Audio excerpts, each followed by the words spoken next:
Salut, je m'appelle Marcella. Ma famille était pauvre, mais extrêmement unie. Les voilà. Ça, ce sont mes parents. Ils avaient plusieurs emplois pour pouvoir convenir aux besoins. Ça, c'est ma grand-mère, gentille et sage. Et ça, c'est Pablo, mon frère aîné. Même s'il a 19 ans, il agit toujours comme un adolescent rebelle. Il est tard, tu vas où? Ça te regarde pas. Avant que mon frère et moi soyons nés, notre grand-mère et nos parents ont déménagé en Amérique depuis l'Argentine. Grand-mère nous parlait beaucoup de son pays natal afin qu'on n'oublie pas nos racines. J'adorais écouter ses histoires. Mais Pablo préférait se trouver des ennuis avec ses amis. Là, j'ai 18 ans. Cette photo a été prise quand je suis arrivée dans la capitale de l'Argentine. Vous la connaissez? Buenos Aires. C'est bien ça, Marcella. J'en ai marre. Parle-moi de ta jeunesse. Grand-mère a eu les yeux brouillés quand elle m'a dit qu'avant, elle était danseuse professionnelle de tango argentin. Ça m'a tellement impressionnée que j'ai décidé de suivre ses traces. Oh, Marcella, ça me rend tellement heureuse. Attends, j'ai quelque chose pour toi. Ce sont mes vieilles chaussures de tango. Elles sont vintage. Elles sont à toi désormais. Elles sont incroyables, mais elles sont si grandes. Tu pourras les porter pour un championnat une fois que tu seras grande. Bientôt, j'ai été acceptée dans le studio de danse de Miss Langlais et j'ai commencé les cours. Son fils Danny est devenu mon partenaire de tango. On s'entendait super bien. Je te présente Batman. Maman m'interdit de l'emmener à l'entraînement, mais je l'ai caché dans ma poche. C'est un secret. Tu veux savoir ce que je cache dans ma poche? Tu sucettes? On a gagné plein de compétitions locales. Ma famille était toujours fière quand je rapportais des médailles ou des coupes à la maison. Pendant ce temps-là, Pablo ne faisait que causer des problèmes et il inquiétait tout le monde. C'était pas étonnant qu'il ne m'aimait pas trop. J'étais de plus en plus forte au tango. À l'âge de 16 ans, j'étais l'une des meilleures danseuses de la ville. Tout le monde pensait qu'on était imbattable avec Danny. Un jour, mademoiselle Langlais nous a parlé d'un championnat majeur auquel on pouvait participer. C'était la chance que j'avais attendue toute ma vie. Si vous arrivez en finale, vous pourrez aller tout droit à l'endroit où le tango est né, l'Argentine. On est les meilleurs des meilleurs. Arriver en finale ne sera pas un problème. J'avais hâte de dire à grand-mère que j'allais voir l'Argentine de mes propres yeux. L'idée que je porterais bientôt mes chaussures vintage comme je l'ai toujours rêvé était accablante. Danny et moi avons commencé à nous préparer pour le championnat. Je m'inquiétais pour mademoiselle Langlais. Ta mère va bien? Dernièrement, elle est probablement triste parce qu'Edouard l'a quittée. Qui? Le gars avec qui maman sortait. Elle se sent seule maintenant qu'il a rompu avec elle. Mademoiselle Langlais a toujours été gentille avec moi et je voulais l'aider. Il ne restait plus qu'à trouver comment. La première chose que j'ai entendue quand je suis rentrée à la maison, c'était des cris. Ma famille se battait. Il s'est avéré que Pablo avait volé quelque chose dans un magasin et nos parents ont dû aller le chercher au poste de police. Fils, tu as 19 ans. Il est temps que tu grandisses. Laisse-moi tranquille. J'avais juste besoin d'argent. Pourquoi t'avais besoin d'argent? T'as encore des ennuis? Qu'est-ce que ça peut te faire? Tout ce qui t'importe, c'est ton tango stupide. Va danser et arrête de me déranger. On ne se comprenait pas du tout. C'était comme si on vivait sur des planètes différentes. Le fait d'y penser me rendait toujours triste. Je me suis enfermée dans ma chambre et j'ai commencé à écrire une fausse lettre d'amour à mademoiselle Langlais. J'espérais qu'une lettre d'un admirateur secret l'aiderait à renforcer son estime de soi. Mais ma grand-mère m'a distraite. J'ai encore entendu Pablo te crier dessus, Marcella. Oh, je me fais du souci pour lui. Ne sois pas triste. J'ai quelque chose qui te remontera le moral. J'ai parlé à ma grand-mère du championnat et de la dernière manche en Argentine. Elle était aux anges et elle m'a apporté une belle boîte à bijoux. Oh, elles sont magnifiques. Ce sont nos héritages familiaux. Elles sont dans la famille depuis des générations. Je veux que tu les portes en finale. J'ai remercié grand-mère et j'ai caché les bijoux anciens dans ma chambre. Le lendemain, je suis allée au studio de danse et j'ai rapidement mis la lettre d'amour dans le sac de Miss Langlais quand personne ne regardait. L'entraînement a commencé, mais on a vite été interrompu quand un homme est entré dans le studio. Tu es Marcella Aguilar? C'est bien moi? Pourquoi? La rumeur dit que tu es une grande danseuse de tango.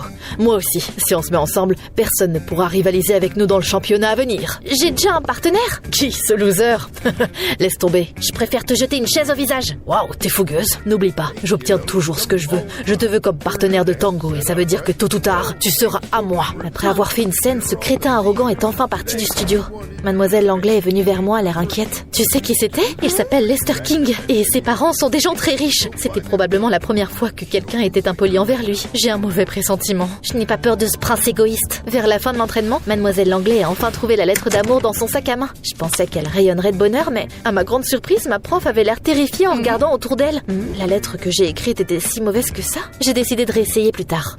Encore toi? Je t'ai manqué, chérie. Impressionnant, non? Tout ça t'appartiendra si tu acceptes de devenir ma partenaire pour le championnat. Tu crois vraiment que tu peux m'acheter? Tout le monde peut être acheté, Marcella. Je n'ai rien à dire à un homme qui a un portefeuille à la place du cœur. Je voulais me détendre et oublier Lester comme si c'était un monstre d'un cauchemar. Mais quand je suis rentrée à la maison, j'ai vu mon frère quitter ma chambre. Qu'est-ce que tu faisais dans ma chambre? Tu fouillais dans mes affaires? Non, je suis juste rentrée dans la mauvaise chambre. C'était vraiment bizarre, mais j'étais trop fatiguée pour l'interroger davantage. Plus tard, j'ai écrit une autre lettre d'amour et j'ai essayé de la mettre dans le sac de Miss Langlais le matin. Malheureusement, Heureusement, elle m'a pris en flagrant délit. Marcella, je sais que ta famille a du mal, mais voler n'est pas la solution. Quoi? Mais jamais je ferais ça. Je pouvais pas laisser mademoiselle Langlais penser ça de moi. Donc je n'avais pas d'autre choix que d'admettre que c'était moi qui avais mis la lettre d'amour dans son sac. Désolée, je voulais juste vous remonter le moral après votre rupture avec Edward. Je ne suis pas en colère contre toi, Marcella, mais ne refais jamais ça. Je vous promets que je me rattraperai. Désolée pour le retard. On peut commencer. Pendant qu'on s'échauffait, j'ai dit à Danny que la veille, cet idiot riche avait essayé de me soudoyer avec des bijoux et des chaussures. Mais je l'ai chassé. On danse ensemble depuis qu'on a 6 ans. Je te trahirai jamais. Marcella, ça fait un moment que je veux te dire quelque chose. Qu'est-ce que c'est?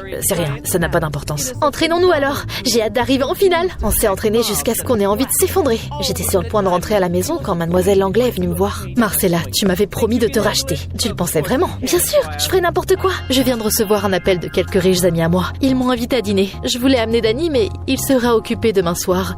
Tu veux bien me tenir compagnie? Je ne veux pas aller seule à une fête. J'adorerais, mais je n'ai rien de beau à porter. Ne t'inquiète pas pour ça, je m'en occupe. Eh bien, j'ai hâte. Le lendemain soir, je suis venue chez ma prof pour me préparer pour la fête. Mademoiselle Langlais m'a tendu une robe. Pour être honnête, je me sentais pas à l'aise dedans. Le nœud me fait passer pour un cadeau. Arrête, tu es magnifique. Bientôt, on est arrivé dans un manoir magnifique. Il y avait déjà beaucoup d'invités. Mademoiselle Langlais s'est tout de suite approchée d'un homme d'apparence importante. J'ai respecté ma part du marché. Excellent, tenez. Il s'est avéré qu'on était à une fête d'anniversaire. 1 minute plus tard, le garçon d'anniversaire est apparu. Lester? Je pensais que tu sortirais du gâteau, mais c'est sympa aussi comme ça. Je savais que tu accepterais de danser avec moi. Mais qu'est-ce qui te fait penser que j'ai changé d'avis? Calme-toi, Marcella. Tu as promis de m'aider. Tu te souviens? Je n'étais pas triste parce qu'Edouard avait rompu avec moi, mais parce que je lui devais de l'argent. Il m'a menacé de m'enlever mon studio de danse si je ne lui rendais pas son argent. Le père de Lester a dit qu'il me paierait généreusement si je te livrais à son fils. Quoi? Mais je suis pas une chose qu'on peut offrir à quelqu'un le jour de son anniversaire? J'ai toujours ce que je veux. On danse? Va-t'en, espèce de narcissique! Trop, c'est trop. Si tu danses pas avec moi, tu ne participeras pas du tout au championnat. Je m'assurerai de ça. J'ai pas peur de toi. Tout va bien? Je lui ai dit tout ce qui m'était arrivé. Lâche ta colère. N'empoisonne pas ton âme avec. Ces gens ne voulaient pas te faire sentir mal. Ils voulaient se sentir bien. Parler à grand-mère m'a aidé à me calmer. Le lendemain, je suis retournée chez Danny. J'avais hâte de lui parler de la trahison de sa mère. Il t'est arrivé quoi à la jambe? J'ai croisé des voyous dans une ruelle sombre hier. Je suis désolée, Marcella, mais je pourrais pas danser pendant un moment. Lester avait juré de m'empêcher de participer au championnat. Et visiblement, il avait tenu parole. Tu vois, c'est le prix de ta fierté. Accepte l'offre de Lester avant que les choses ne s'aggravent. Non. J'ai une meilleure idée. Je suis allée voir la police dans l'espoir de traduire Lester en justice pour ce qu'il avait fait à Danny. Mais au poste, j'ai vu Pablo menotté. Il s'est avéré qu'il avait été arrêté pour avoir volé des couches dans un magasin. C'était pas sa première infraction, alors les policiers ont seulement accepté de le libérer sous caution. Même si on ne s'entendait pas, je pouvais pas laisser tomber Pablo comme ça. Alors j'ai décidé de mettre en gage les bijoux de grand-mère et j'ai couru à la maison. Mais ma cachette était vide. Pablo a volé les bijoux de grand-mère. Quel abruti! C'était son dernier espoir. Maman et papa n'avaient pas d'argent non plus. Mais qu'est-ce que je pouvais faire? J'ai pensé à Lester, mais je voulais pas demander de l'aide à mon ennemi. Alors j'ai attrapé les chaussures vintage de grand-mère et je me suis dirigée vers le prêteur sur gage. Mais même après les avoir mises en gage, je n'avais pas assez d'argent pour libérer Pablo. Je marchais dans la rue et je me demandais où obtenir plus d'argent quand j'ai entendu quelqu'un appeler mon nom. Salut Marcella.